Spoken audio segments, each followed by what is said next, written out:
I'm Pete Daniel, and I live in the Tamar Valley on the border of Devon and Cornwall. Join me on my adventures in the Tamar Valley as I try and show you some of the wildlife I love to see and film.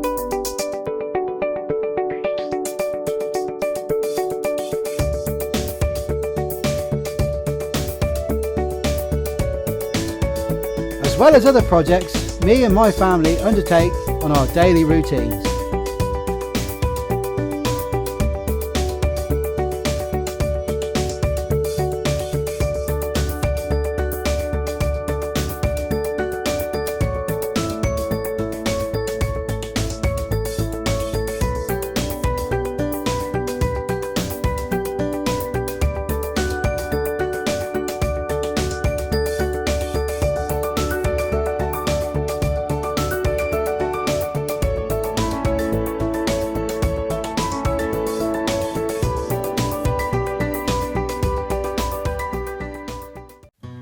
Well, join me this week as I go up to our garden to put my first project of the year into action. I go down home to the Marsh to try out something a little bit different this year. And I go down to the river to see what's happening around the Weir. And hopefully, fingers crossed, I'll get some good results. Well, it's a new year in the Tamar Valley and it's gotten off to a very cold start. We've had a bit of snow and we've had a bit of hail, which is now frozen over. And although it may look very pretty, it can cause a few problems to my daily routine. My first job of the day is to let out my chickens and make sure they are all okay. I feed them, and then it's off to check their water, which this time of year can be a little bit difficult. Right, well it's all very nice having this cold weather and seeing the snow on the ground. But it didn't have caused some problems up the garden. Of course, with the chickens, the water all freezes up. And first thing in the morning, every morning, I got to sort the water out. And as you can see, it's rock solid on here, on the drinker.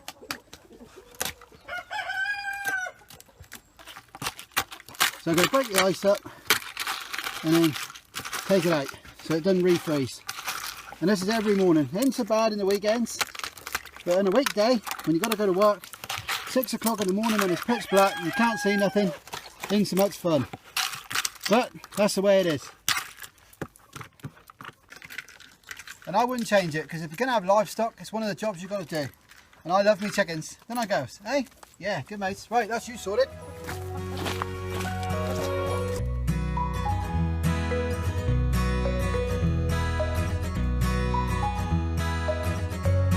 As well as my girls, I also have my boys to see to. And there's one of my boys that I would like you to meet. Good boy, didn't you? Hey? Right, well this is Frank, and he's my 3-year-old cockerel. I normally keep the cockerel separate from the hens, but this year what I want to do is try and expand my poultry concern. So what I'm going to do is put Frank in with the girls, and hopefully he'll start to fertilise some of the eggs. Because what I want to do in the spring is try and incubate some of my own eggs and show you the process all the way up through to hatch out and the chicks and releasing them up into the garden, and that'll be absolutely brilliant. So I'm going to put Frank in with the girls for 2 or 3 months, and hopefully by March time, when it's right to put the eggs in the incubator, we'll have some fertilised eggs, and that'll be really, really good. Right, come on then, Frank.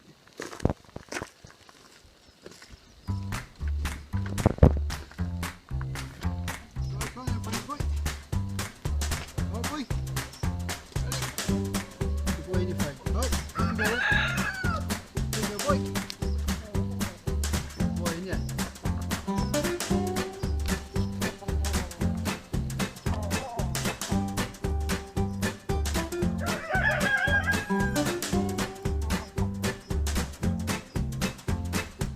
Right, well that's Frankie with the girls, and they all seem to be pretty happy, so I'm going to get out of the way and let them get on with it. And hopefully, fingers crossed, by the spring we'll have some eggs to put in the incubator, and that would be absolutely brilliant.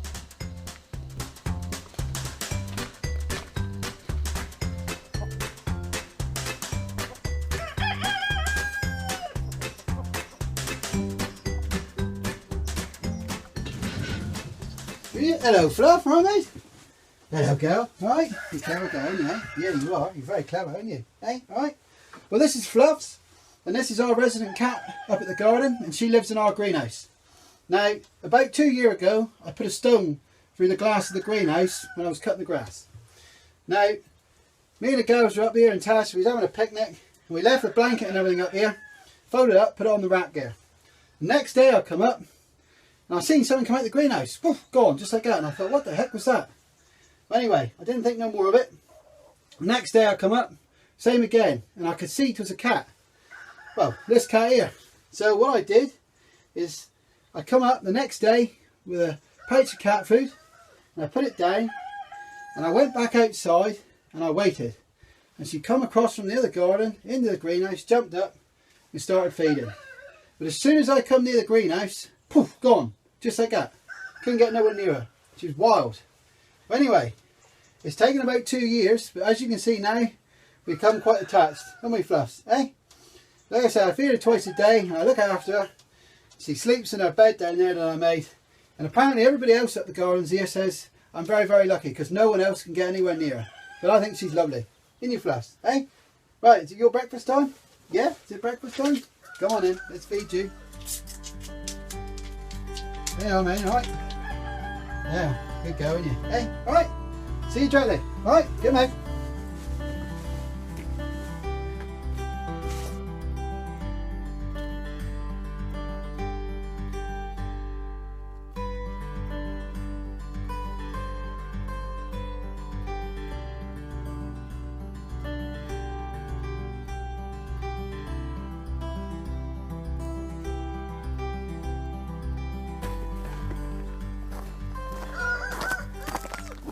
Right, well this is my last job of the day, and that's to feed my bird table.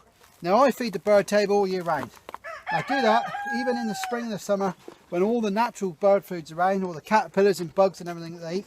But why I do that is because it's good for the parent birds in the nesting season to come and grab some and have a quick snack, because they're working really, really hard to feed their babies. So I keep it topped up all year round.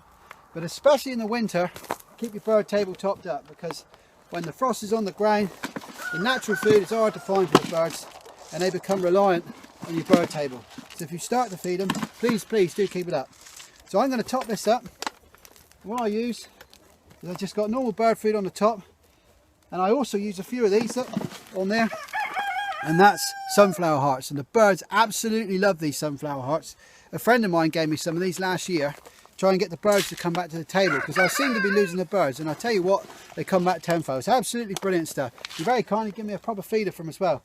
So I've topped that one up, I pop some up on the top here, and I keep the fat balls and everything topped up, so the birds have got something to feed on. And I get lots of different birds here. I've got the robins, the blue tits, the coal tits, finches, I get dunnocks here, lots of them. So what I'm going to do now, I've topped it up, I'm going to go back here and sit and wait. I've got my camera, and hopefully we'll see some birds coming to the bird table. That'll be absolutely brilliant. Right, okay, well, I've topped up the bird feeders on the table. I've come back, set the camera up, I'm a fair way back, and now I'm just going to sit and wait. I'm going to get my mask on, cover my face off, keep my head warm as well. It's a bit chilly this morning. Get my hat back on. Right, now I'm just going to sit and wait, and hopefully show you some of the shots of the birds coming back and feeding from the table.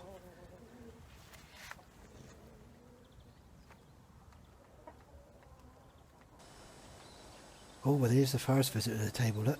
A dunnock. Oh, there's a pair. Come for their breakfast, look.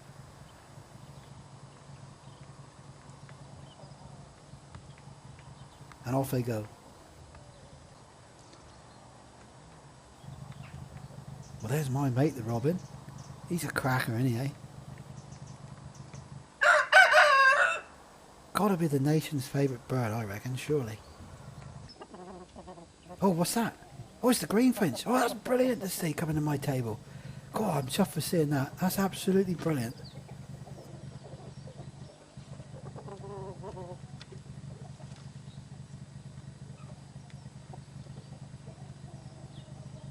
Oh, it's a chaffinch.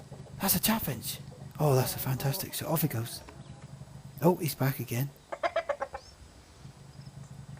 Is he going to come to the table? I ain't too sure. He sat there waiting. What's he going to do? Can't make his mind up. Come on, boy. Oh, the dunnock's back. A greedy little toad. He likes those sunflower hearts. That's a lovely shot in the snow, look. Beautiful.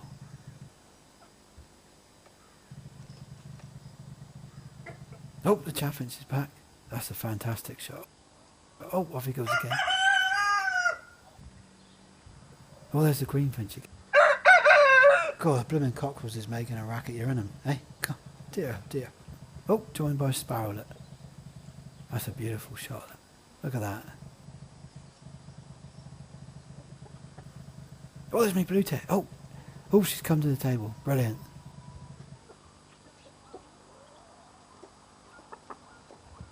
Oh, there you are, another sparrow. Look. Oh, and the blue tit. Look at that. Look. Oh, and off they go. That's absolutely brilliant. Well, that was brilliant to see my birds coming to the table to feed, and I look forward to watching them throughout the year, as I have plans involving the birds for later on. But now I gotta get on, as I want to go down to home to try out something new, a little bit different this year that I've not done before. Right, okay, well I've come down to the valley today because I want to try something a little bit different. Something I haven't done before, but something I wanted to do for a little while. And that is to show you the frogs spawning. Now I've come down to the Marsh and I've set up one of my trail cameras. I've strapped to this log here and I've strapped it down low to the water, so hopefully if any frogs come in front of the camera, it will set it off and hopefully we'll get some good shots of the frogs spawning here. Now, it's the second week of January and you may think that's a little bit early, but down in the southwest, that's when the frogs start to spawn, from January onwards. And by March, you should see frog spawn in ponds and wetlands all around the UK. So hopefully, in a couple of weeks' time, we'll have some shots of the frog spawn coming in this area. And that'll be absolutely brilliant. Right, I'm going to leave it be and come back in about a week's time and check and see what's happened.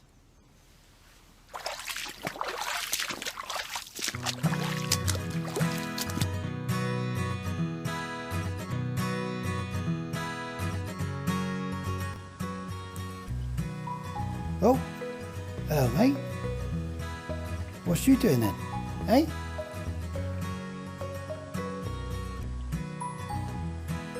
God, he's proper, isn't he, eh? Beautiful bird. Look at that, eh? Well, do you know, I've just come out of the bog setting up the trail camera to try and get the frogs coming and spawning. And as I've come out, I've left my boot marks and churned up all the mud. The little robin's coming down and picking up all the little insects there. It's absolutely brilliant. Oh, here he is, back again.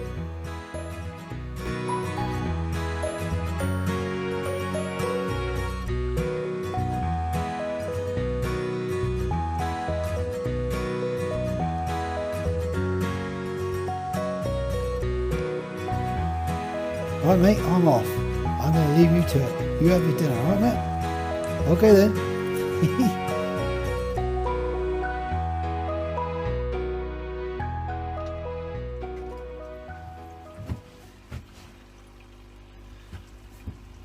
Right, okay, now that I've set up my trail camera down at the Marsh to try and show you the frogs spawning, I'm on to the next stage of the project. Now what I want to try and show you this year is a whole cycle right the way through. So the frogs spawn hatching out, in the tadpoles, and then in the froglets. So what I've done is I set up a tank in my outside shed, and I call this pond tank. You can see I've got a filter in there, under gravel filter, which will keep the water pure and clean. And that water is 100% rainwater. I've collected that up in the water butts up in the garden. I didn't want to use tap water because it's got chlorine and everything in it. So I've set everything up. It's filtering through. I'm going to leave it for a day or two, and then what I'm going to do is I'm going to put some rocks and stones in there, and I've got some pondweed coming as well to make it a bit more homely for when the tadpoles hatch out. So hopefully, fingers crossed, in a couple of weeks' time, we'll have some frog spawn to put in there, and hopefully I'll get that on my trail camera down at the Marsh. Fingers crossed anyway. Right, well that's my pond tank set up, and now all I need to do is wait for the frog spawn to appear down at the marsh. It's a new day in the Tamar Valley, and I want to go down to the river today to try and see what's about at the Weir. I have an idea that I want to try out and show you.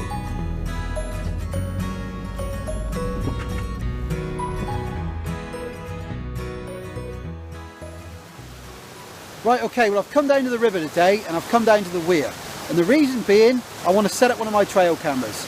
We've got a trail this side of the river, going across the field and back up to the wood. We've also got a trail that side of the river, going up across the field and back into that wood. So I'm thinking maybe a fox or a badger or something is using the weir as a bridge to get from one side to the other.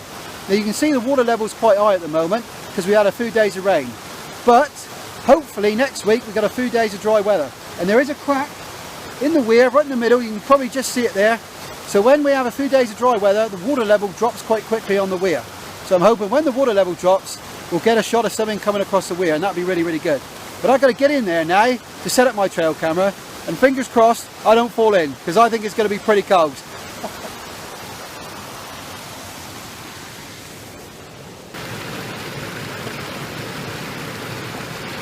Right, okay, I hope you can hear me alright, because it's quite noisy with the sound of the weir.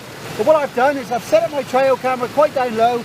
It looks right across the top of the weir. So hopefully, if anything comes along, we'll get a good shot of an animal coming across the top of the weir, and that'll be really, really good. Right, I'm going to get out of here before I fall in the water.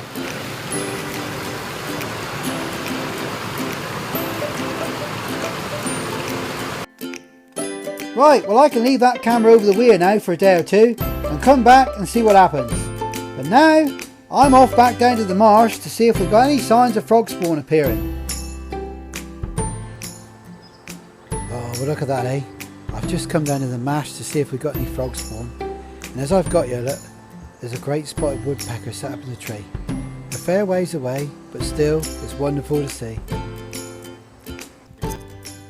Right, okay, I can't tell you from here if that's the male or the female great spotted woodpecker because it's a fair ways away and the light's not exactly great today. But I can tell you the difference between the two. Now, they look the same with the body size and markings, but there's one thing that's completely different on them, and that's with the male. And he's got a big red disc on the back of his head, right there. And the female, she ain't got that. I calls it the cap, if you like, what the male's got. There's a big red disc there, and that's how you can distinguish between the male and the female. But hopefully, fingers crossed, I can come back down to the valley later on in the year and try and film the woodpeckers again, and then I can show you what I mean.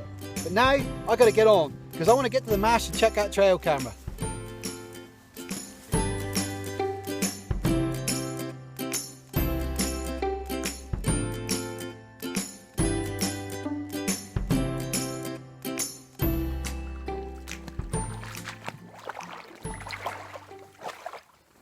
Right, well I've come back down to the marsh today to check the trail camera that I put down to try and get the frogs coming to spawn. And unfortunately we've had 2 or 3 days of heavy rain now, and what's happened is it's covered my camera in the weed that's covering the surface of the water here. Now what's happened is obviously the rain's come down and splashed it, and splashed all the weed up against the camera. So it's absolutely covered. So what I'm going to do is I'm going to wash it off, reset it up and leave it, because the sneaky frogs have only gone and laid some spawn further up the marsh, just up there. I'll show you that in a minute. But what I'm going to do is set this one back up, and then I'm going to go away and then come back again tomorrow and set some more cameras up, scattered around the place, try and get these frogs spawning. I'm just hoping I haven't missed it, so fingers crossed.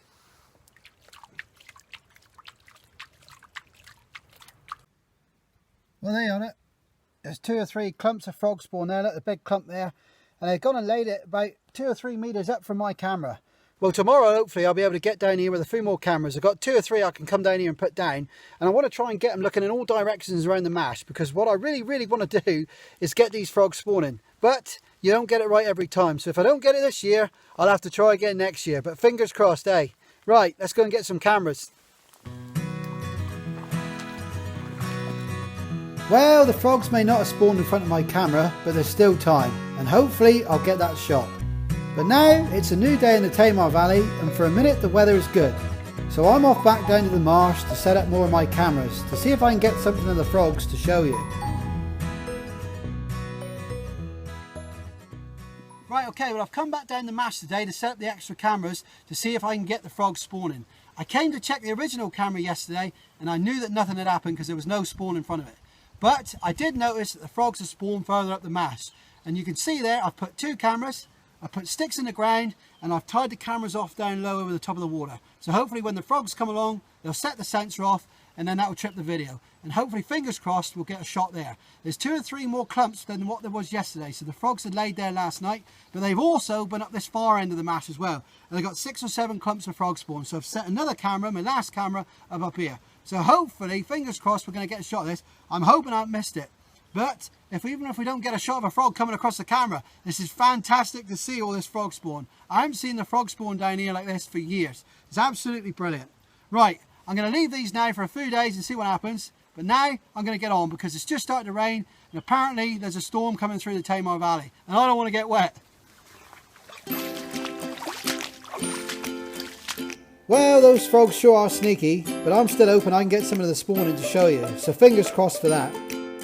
But now, with this early spawn, I can get back home and put phase 2 of Pond Tank into action.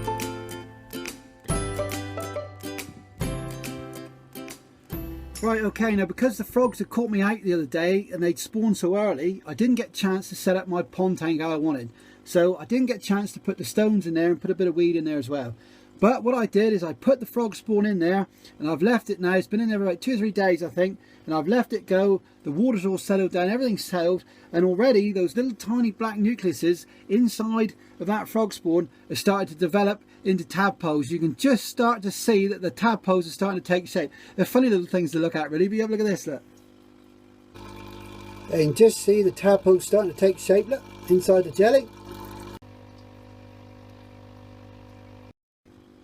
Alright, so there you are. You've seen inside the frog spawn, inside the tank, and you can just start to see that they're starting to develop in the little tadpoles. Now, in a few days' time, or a week or so, those tadpoles should start moving inside that jelly. Just start little wiggling like this, not very much. And some of them, they just curl up over and then they go like that, and then they come back again like that, really, really slowly. But that's the tadpoles starting to move inside the jelly. And that's when they're nearly ready for hatch out. And then when they hatch out, they cling onto that jelly, and then, of course, they feed on that. That's their first food supplement when they're born. And then obviously they'll come off of that and they go in the tank, and that's when I need to start feeding them. Okay, so I'll start feeding them then, and that then is when they're swimming around, is when I'll start putting stones and whatnot in the tank, so when they get the little froggies growing their little legs and they can get out on the stone and then go back in the water. Okay, and then it'll be time to release them back down the Marsh to where they come from, and that'll be really, really good. Right, I'm going to leave them be now and come back in another day or two's time and just check on them and see how they're getting on.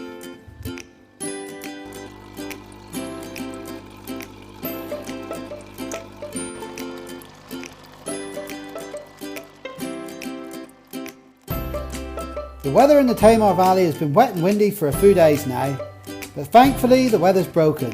So I'm getting down to the marsh to get my trail cameras picked up before the next storm comes through. Right, okay, well I've come back down the marsh today to pick up the trail cameras I set out to see if I can try and show you the frog spawning. Now in this area I set up 2 cameras because there was a lot of frog spawn, and there was a lot of frog spawn up the top there, so I set my last camera up.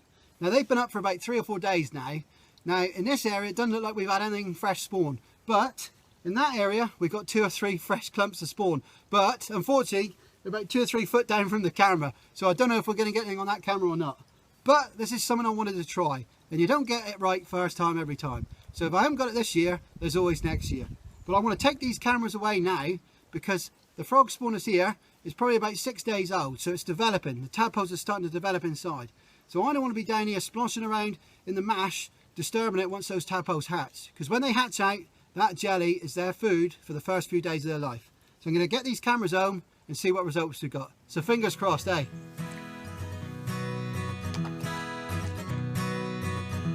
Well, join me next time to see if I can get those shots on my trail cameras down at the Marsh of any of the frogs spawning. I get my bird boxes back from the garden and get them ready for the nesting season. And I add a little something to them to see if I can show you the nesting birds. I go down to the wood to set up some more of my trail cameras, and I get a close view of one of my favourite animals. Before I go down to the Weir, where unfortunately everything is not as it should be.